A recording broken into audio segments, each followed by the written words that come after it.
సచివాలయంలో AP cabinet సమావేశం. Land titling act రద్దు బిల్లుకు ఆమోదం.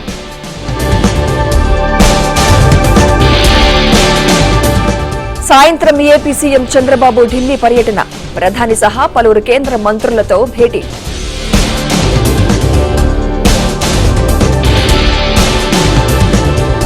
ప్రజావాణి సమస్యలు ఎప్పటికప్పుడు పరిష్కరించాలి. కలెక్టర్లు, ఎస్పీలతో సీఎం రేవంత్ రెడ్డి కీలక సూచనలు.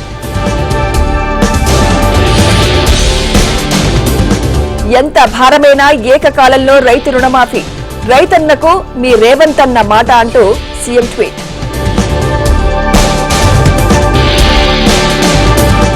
సీఎం రేవంత్ రెడ్డి రైతులను మోసం చేశారు.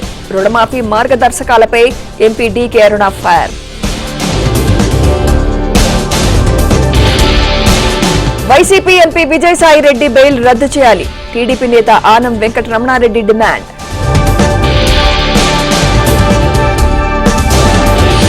అరాచకాలు చేశారు కాబట్టే ప్రజలు ఓడించారు.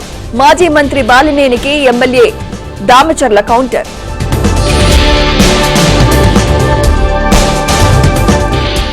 అంగన్వాడీ టీచర్లకు తెలంగాణ సర్కార్ శుభవార్త.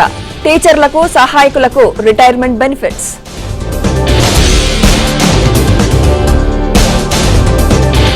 స్పీకర్ ను కలిసిన కేటీఆర్, హరీష్ రావు. బీఆర్ఎస్ ఎమ్మెల్యేలు పార్టీ ఫిరాయింపులు, ప్రోటోకాల్ వివాదంపై ఫిర్యాదు.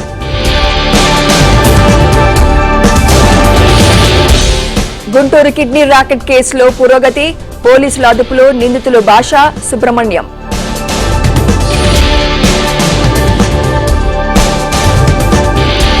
హీరో రాజ్ తరుణ్ కు నార్సింగి పోలీసుల నోటీసులు. ఎల్లుండిలోపు విచారణకు హాజరు కావాలని ఆదేశాలు.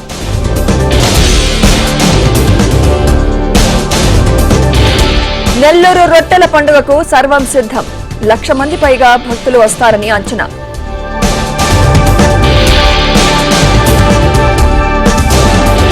తెనాలి మల్లేశ్వర స్వామి ఆలయంలో చోరీ. అమ్మవారి బంగారు ఆభరణాలు అపహరించిన దొంగలు.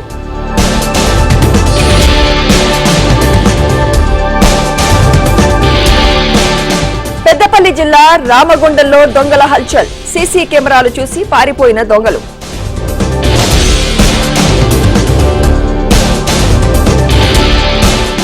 ఏపీ, తెలంగాణకు 2 రోజుల పాటు వర్షాలు. నైరుతి రుతుపవనాల కారణంగా విస్తారంగా వర్షాలు.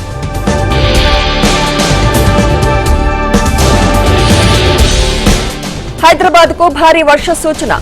జీహెచ్ఎంసీని అప్రమత్తం చేసిన మంత్రి పొన్నం.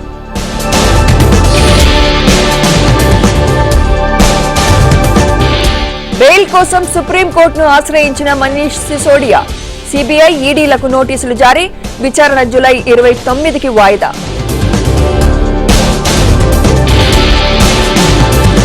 జమ్మూ కశ్మీర్లో తెగబడిన ఉగ్రవాదులు.